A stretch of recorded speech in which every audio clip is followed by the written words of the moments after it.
Hello, my name is Shannon Bordis. I would like to welcome you on behalf of our team, including Kapala Garwal, Simi Matthew, Alexa Haney, Dana Lamont, Sabra Taj, and Danish Sami.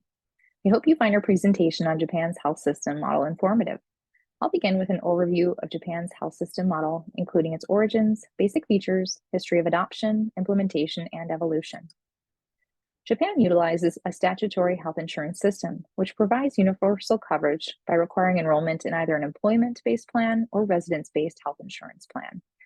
The statutory health insurance system, or SHIS, follows the Bismarck model that originated in Germany. The Bismarck model is a multiple payer model utilizing private healthcare providers and private nonprofit insurance companies. Japan's system differs from Germany in that there is no choice of an insurance plan.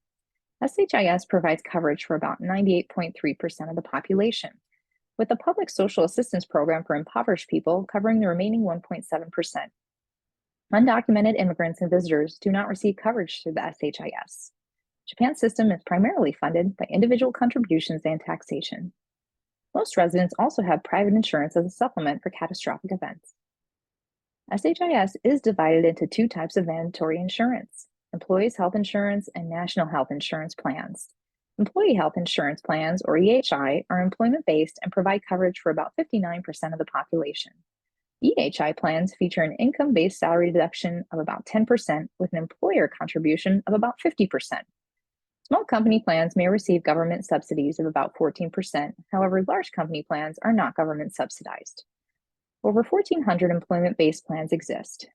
The National Health Insurance Plans, or NHI, are citizen health insurance plans for non-employed individuals aged 74 and under. NHI provide coverage for about 27% of the population. Health insurance for the elderly plans automatically provide coverage for adults 75 and older.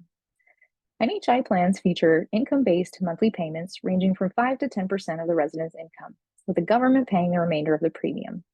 Each prefecture has its own residence-based insurance plan.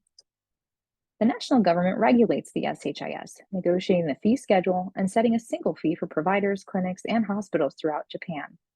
They are also responsible for subsidizing local governments, insurers, and providers, and serving as regulators for insurers and providers.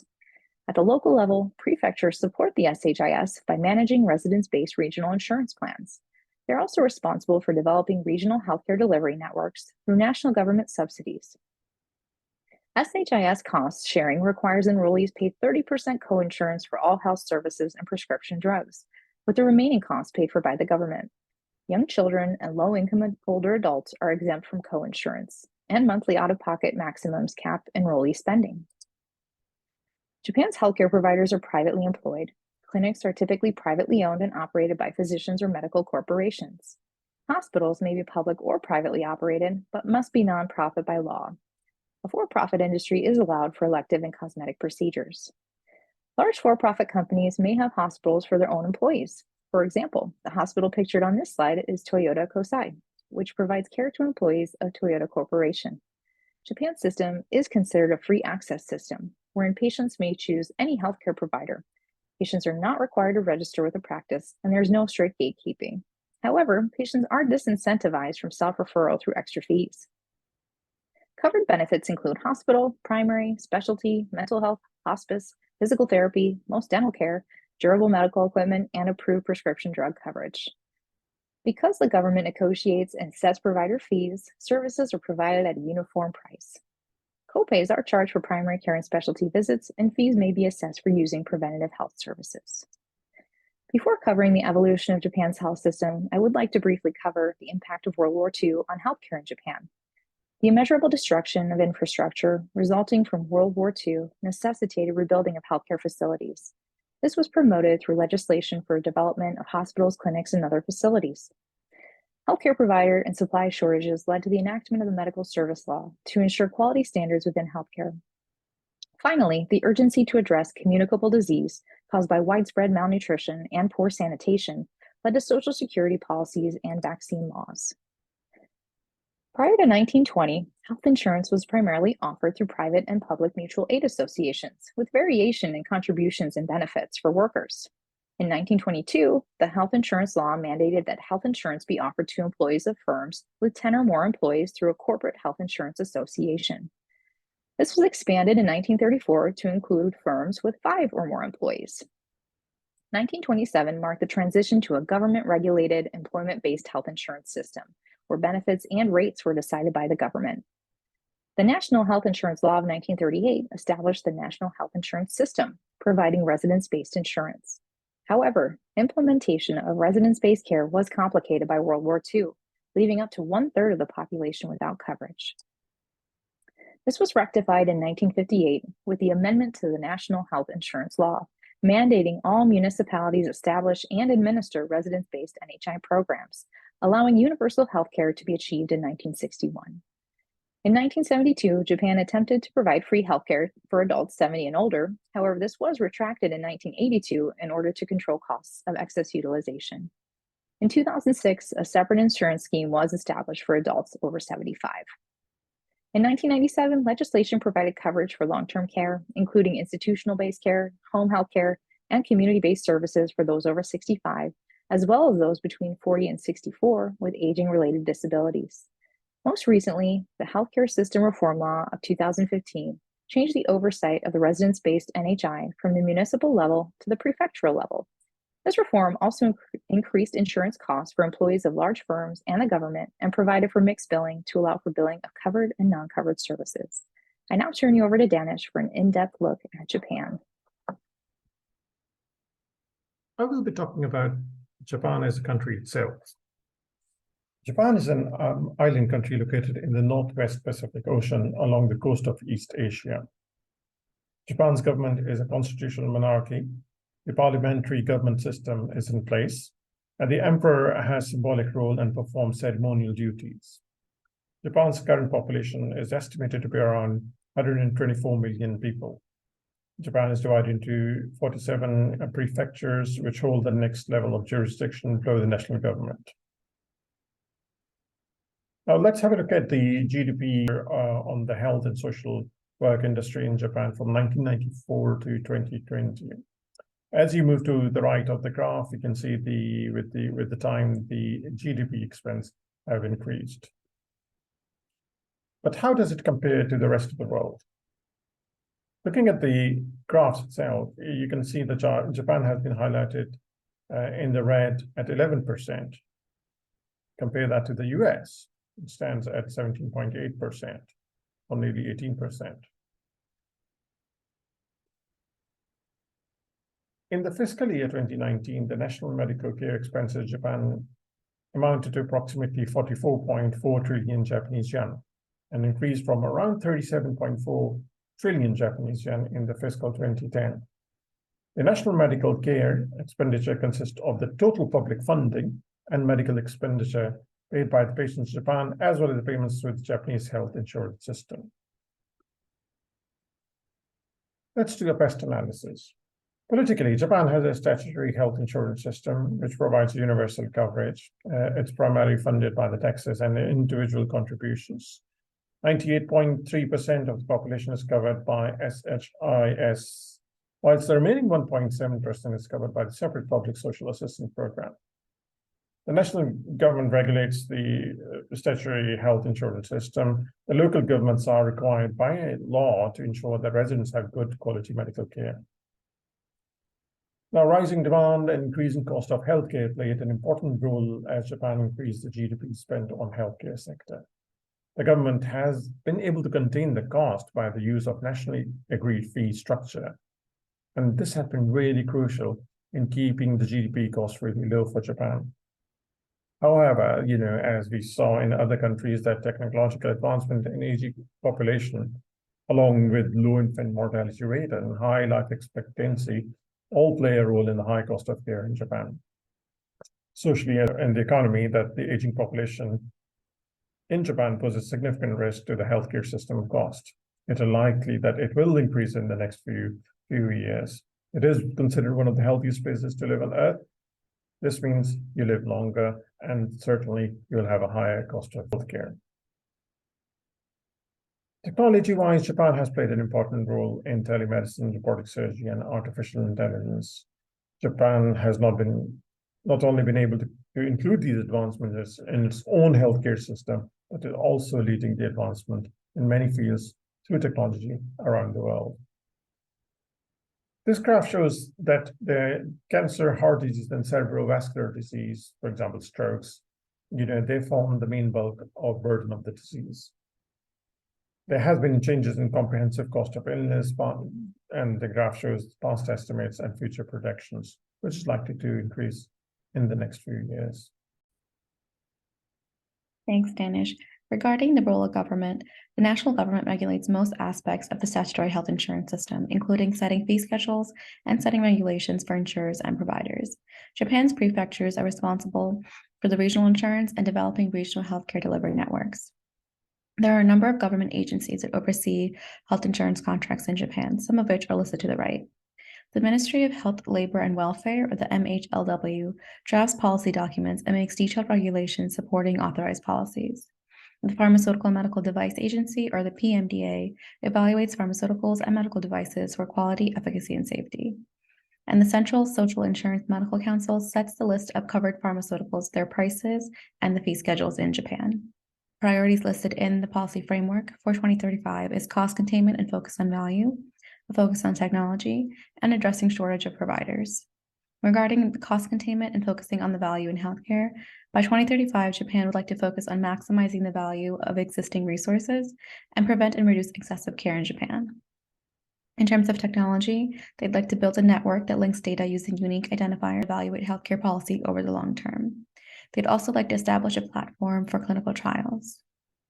By 2035, Japan would also like to address the shortage of providers by increasing the number of graduate schools for public health and implementing quotas for HCPs per region, especially for specialties, to reduce disparities in care.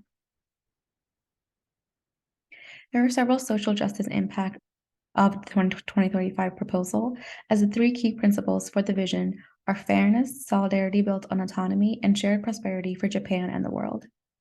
Regarding the first pillar, fairness, Japan would like to reduce disparities due to differences in age, employment status, or family situations by 2035, and they'd like to focus on evaluating healthcare based on the value that's provided to patients. For the second principle, solidarity built on autonomy, Japan would like to provide adequate safety nets for all and ensure access to healthcare for all patients. And finally, shared prosperity for Japan and the world. By 2035, Japan would like to play a greater role in supporting global health initiatives and helping to address global health concerns. The statutory health insurance system covers about 98% of the population, and the public social assistance program covers the remaining 1.7%. Enrollment in an SHIS plan is mandatory for all citizens and residents that have lived in Japan for more than 3 months. The statutory health insurance system offers two types of insurance: employment-based plans, which cover about 59% of the population, and residence-based insurance plans. These can be further divided into the citizen health insurance plans, which covers unemployed individuals under 74, that covers about 27% of the population, and health insurance for the elderly plans, which automatically cover all patients above 75, which is about 12.7% of the population.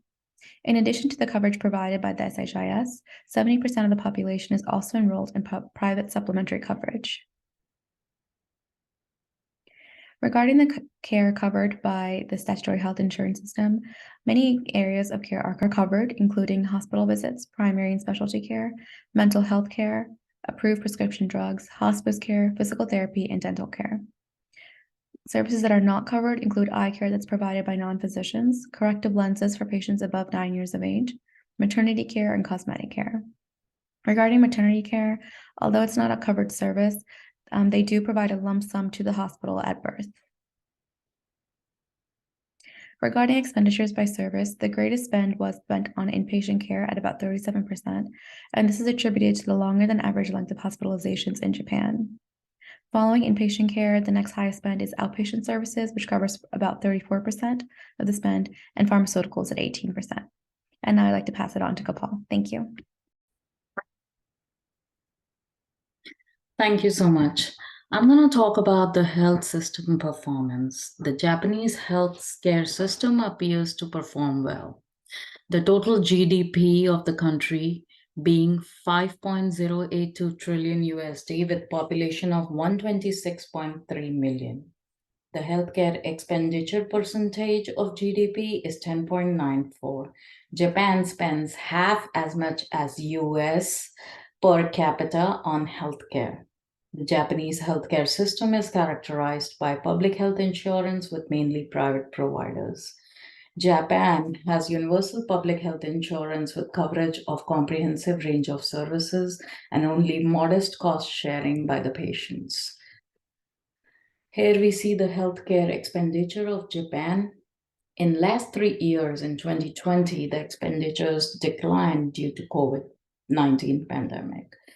This reluctance to visit to doctor continued in 2021 in the beginning, but at the end 2021, expenditures include the Japan aging population and growing sophistication of medical technologies, as well as the increased spending on the PCR tests and other procedures related to COVID-19.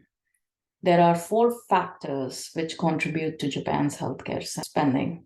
Expenditures because of advancing medical technology, increasing economic wealth, aging population, and changing treatment patterns. It's projected while in 2020 it is 88.2%, in 2035 it's going to increase to 178.2%.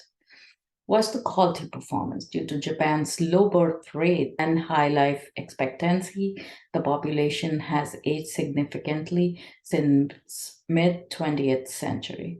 The number of individuals who seek medical services and treatment has shifted disproportionately towards the elderly. The fertility rate is 1.4 live births per woman. Life expectancy in females is 88 and male is 82, which is highest in the world. Infant mortality rate is 1.6 per 1,000 live births, while maternal mortality rate is 5 deaths per 100,000 live births. Japanese cost reduction and quality improvement strategies. The biggest strategy which Japanese came up with is called the Health Japan 21 strategy. Sets out with an ambitious framework to improve the health of the Japanese population. Covers a wide range of risk factors, behaviors, disease, population groups, and outcomes. In the first term, the development of this plan measures their impact. 79 targets were set in 9 areas that included nutrition and diet, physical activity and exercise, rest and promotion of mental health, tobacco, exercise, dental health, diabetes, circulatory problems, and cancer screening. For the second term of EDJ21, which runs from 2013 to 2022, a new framework was developed containing 53 targets. While the new framework has a different structure, moving from disease-based grouping to organization by overall aim, such as improving risk factors or social engagement, many of the metrics remain the same.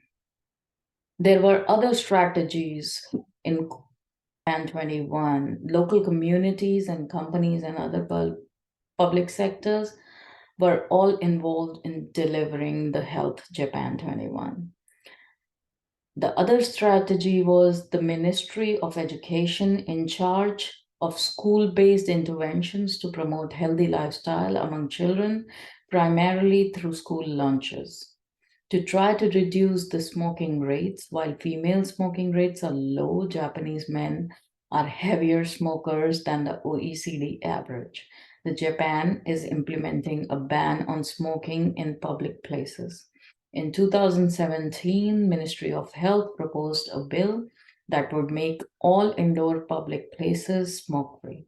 Currently, the total tax on cigarette, 63.1%, is slightly below the WHO recommendation of 75%. In 2015, the Food Labeling Act came into force in Japan. This act aims to improve diets and population health by changing the requirements for the food label. Cancer screening and preventative medicine programs are amongst many other program initiatives to increase the quality of the treatment and reduce the cost. I will pass it on for access and equity to Dana. Thank you so much. Thank you, Kapal. As we mentioned, Japan has universal healthcare coverage for its citizens that is funded by a combination of taxes and insurance premiums paid by individuals and their employers. Despite this, some groups face barriers. Foreign residents, if they are living in Japan long-term, are eligible for national health insurance. Short-term residents may find it difficult to afford medical care. Also, though rural citizens are insured, limited access to healthcare service is a barrier, as Japan is experiencing a shortage of medical professionals. According to the Ministry of Health, Labor, and Welfare, as of 2020, approximately 99.6% of the Japanese population is enrolled in the insurance program. Other sources cite a slightly lower number, that Japan's health insurance coverage is only about 98.3% of the population. A separate public social assistance program for impoverished people covers the remaining 1.7%. Citizens and residents who are non-citizens are required to enroll in the SHIS plan. Again, undocumented immigrants and visitors are not covered. In 2015, out-of-pocket payments accounted for 14% of current health expenditures. There are no deductibles, but health insurance enrollees pay co-insurance and co-payments. Enrollees must pay 30% co-insurance for all health services and pharmaceuticals. Young children and adults age 70 and older with lower incomes are exempt from this co-insurance. These co-payments can be deducted from taxable income as annual expenditures on health services and goods. The deductible can be between 100,000 to 2 million yen, or about 1,000 to 20,000 US dollars. To control costs for patients, providers are prohibited from charging fees above the national fee schedule. Also, the insurance stipulates a monthly out-of-pocket threshold, which varies according to the enrollee's age and income. Low-income patients do not pay more than 35,000 yen, or about 350 US dollars per month. Subsidies are mostly restricted to low-income households to further reduce the burden of cost sharing for patients with disabilities, mental illnesses, and other chronic conditions. The annual household health and long-term care out-of-pocket ceilings varies between 340,000 to 2.12 million yen, or about 3,400 to 21,000 US dollars per enrollee, again, according to income and age. Japan faces an overall shortage of physicians, including primary care. More physicians work in urban areas compared to rural areas. In order to overcome these uneven distribution, the Ministry of Education has increased the intake of medical students. Many universities have also implemented a selective admission program for medically underserved areas. Primary care physicians do not have a strict gatekeeper role. Patients can access secondary and tertiary care facilities directly without a referral from a primary care physician. Thus, physicians and hospitals provide not only secondary care, but also primary care. Japan is generally considered to be a highly equitable country. Disparities, however, do exist and tend to be between those in urban setting versus rural areas where cancers and strokes are more prevalent. Lack of transportation in these areas are also barriers to care. Lower income households experience higher rates of diabetes and cardiovascular disease. Policies that can help reduce health disparities and inequities include increased funding to community health centers in rural areas, providing subsidies for financial assistance for low-income families, promoting health education and prevention programs that are targeted where disease burden is high to reduce risk, encourage medical professionals to work in rural areas, exploring the use of telemedicine or technologies to increase access in healthcare deserts, and finally, funding research and development of healthcare technologies and treatments. I will now turn it over for us to discuss areas of excellence in Japan. Hi, my name is Alexa Haney, and today I will be going over the areas of excellence and the improvement opportunities for Japan's healthcare system. Japan, as a country, and their healthcare are known for their high quality of care and preventative medicine.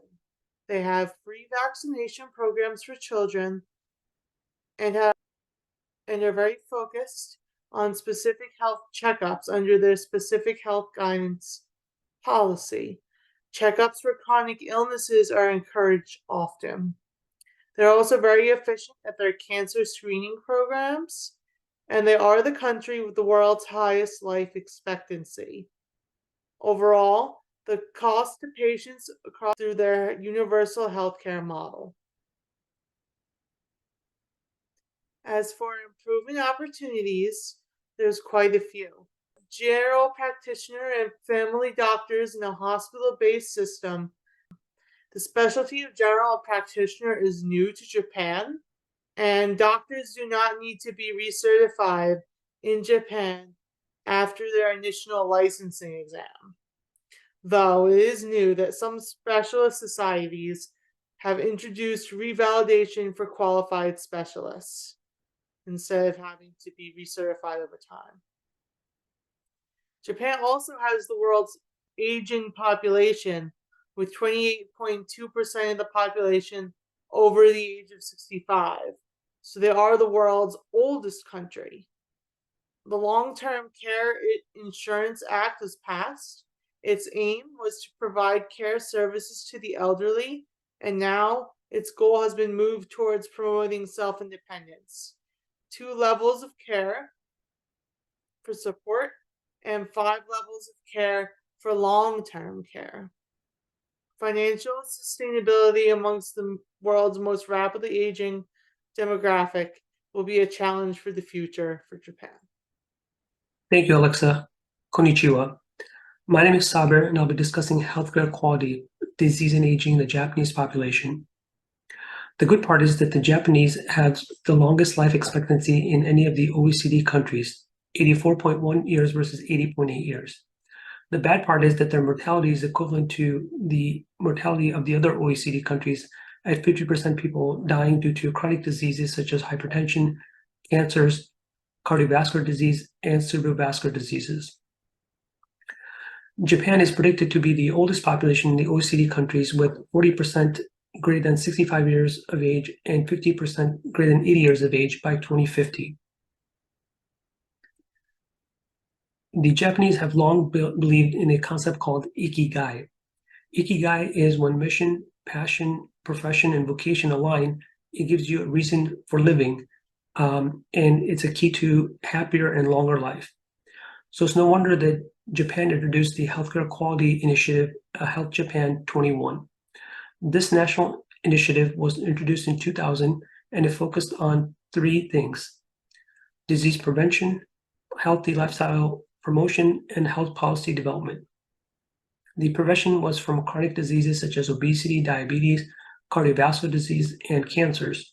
Healthy lifestyle promotion focused on healthy eating, physical activity, mental health, and well-being. And health policy development focused on social determinants of health, such as poverty and social inequality.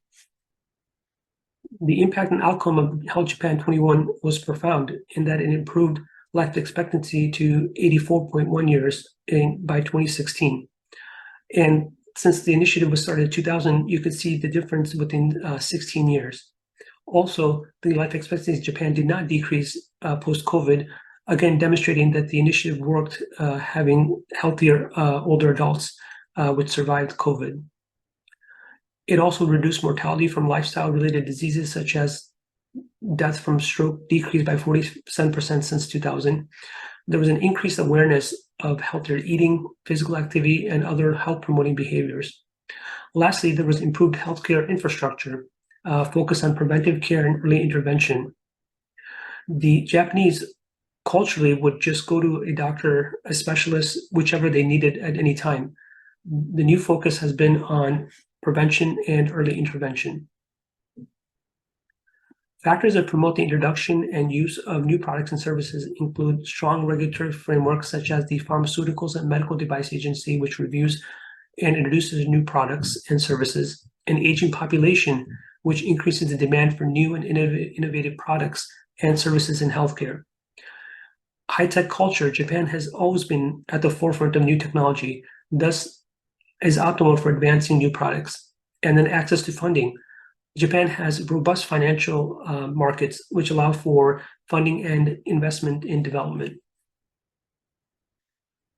Factors that constrain the introduction and use of new products and services include high regulatory barriers, causing the approval process to be lengthy and expensive.